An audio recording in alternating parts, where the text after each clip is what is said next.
On Saturday, Port Royal Speedway held the Bob Weikert Memorial for the O'Reilly All-Star Circuit of Champions sprint cars. The race honored the legendary sprint car owner who accumulated over 500 wins, many with a who's who of drivers behind the wheel of the famous number 29 car. Our own Jed Donahue caught up with Bob Weikert's son Todd while we were at the port.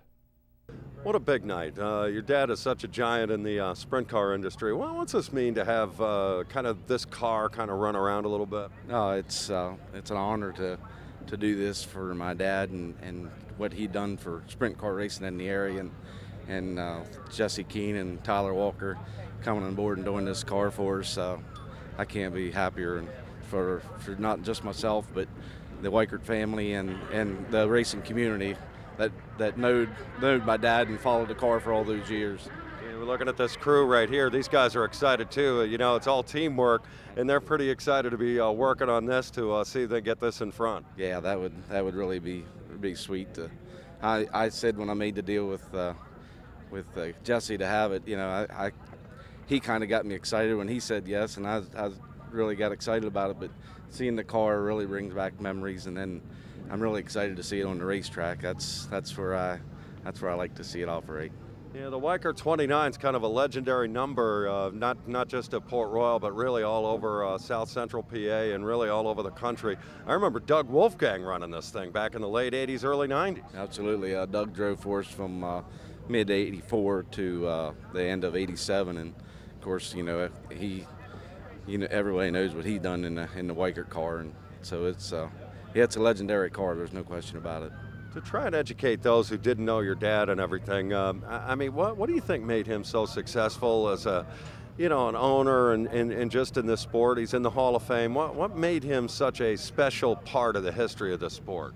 I think, just his ambition to win. I mean, even though he was just a car owner, he had the ambition to win as much as most of the drivers did, and second place wasn't good enough for him. I mean, he had the desire to win, and he was willing to go the extra mile with, whether it be the financing or the drivers or the mechanics, whatever it took to win. And it's like they talk about the Steinbrenner. He was the Steinbrenner of sprint car racing, but there was other guys that had just as much money to work with and spend, but Pop, he just, I think he wanted to win more than the average person, and then his record stands for that and shows it. Few states have as much tradition, the Pennsylvania Posse. Even though he competed against them, he always loved it when the PA guys won. Oh, absolutely, yeah. I mean, he was a Pennsylvania man. He liked his country, and he liked to get around the whole country and win, but he sure liked it when he did it at home.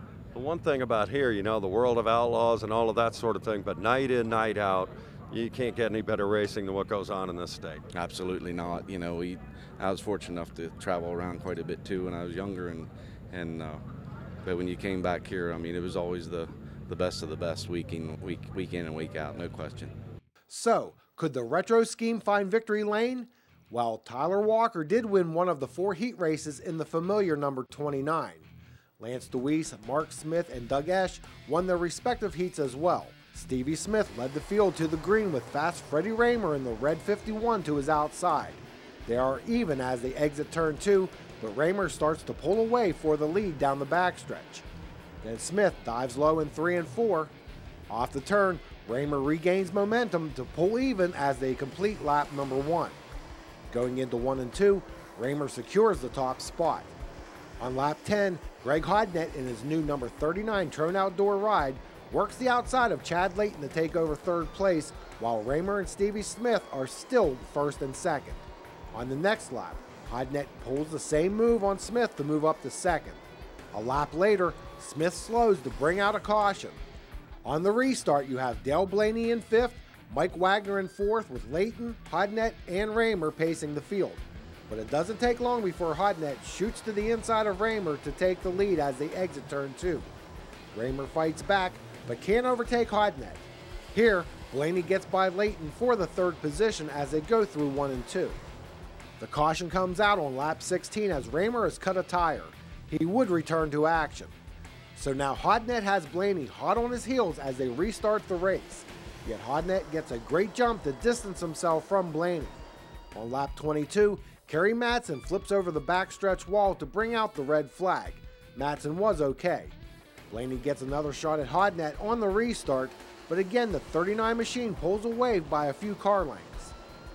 Blaney's drive to the front fell short as Hodnett cruises to victory for the second time in the Bob Weikert Memorial. Congratulations, Greg. You backed up your fast time with winning the race. Were you feeling confident going into this race? Well, not really. We weren't very good in the heat race or the dash, so we made a few changes that I think helped out quite a bit and made the car a lot better. So, you know, just fortunate enough to be able to keep it up front and not have any problems. A couple guys did, so, but the car was good and just lucky to be here. Your second win in the Bob Weikert Memorial and first win for your new team. How does that feel? It feels great. We really needed it. We've had some bad luck. A few quirky things have happened this year that we're not used to, but I think we're coming around. The car's getting faster, so hopefully we can keep a little momentum going in and kind of not have problems and keep it moving. Yeah, speaking of problems, Raymer had a little bit of a problem there, but you were running there right with him. Probably would have been a good duel at the end. Yeah, I think so. He's been running really good. I know the motors are very strong, so I mean, he's been running good, but I think they had a flat tire, so unfortunately it didn't work out to where we have a race at it and go for it. But overall, I think it would have been a good race. But hey, and you kept one of the All-Stars from winning again. You were able to hold off Blaney. Seems like you got some pretty good restarts. You opened up a pretty good lead, and then it just kind of stayed there. And then right at the end, he kind of closed a little bit on you. Yeah, I picked up a pretty good push. I couldn't steer very well because I had the wings so far back. But so coming off the corner, I had to wait on it and try to keep the front end down just enough to turn. And I think he was getting a lot of momentum off the kind of the middle bottom of the two. And once I kind of figured out how to maneuver my car to get it to come off the middle and bottom without hanging out up top, I think it made it a lot better. So here's your top five with Hodnett and Blaney 1 and 2, with Mike Wagner in third, Justin Henderson in fourth, and Lance DeWeese in fifth, and Tyler Walker in the number 29 Weikert machine finished 12th. We will have more highlights from Port Royal later in the show, so stay with us. Family fun starts at Jake's Karts. Choose a kart from their showroom or have one custom built to your specifications. Custom paint, lift kits, wheels, tires, and rear seats are just a few options. Go ahead, shake it up. Whether you are camping or trail riding on any terrain, Jake's Karts has the perfect kart your whole family will enjoy. Stop in today for a test drive. Financing available for qualified buyers. Jake's Karts, Route 522 McBaytown, online at jakeskarts.com.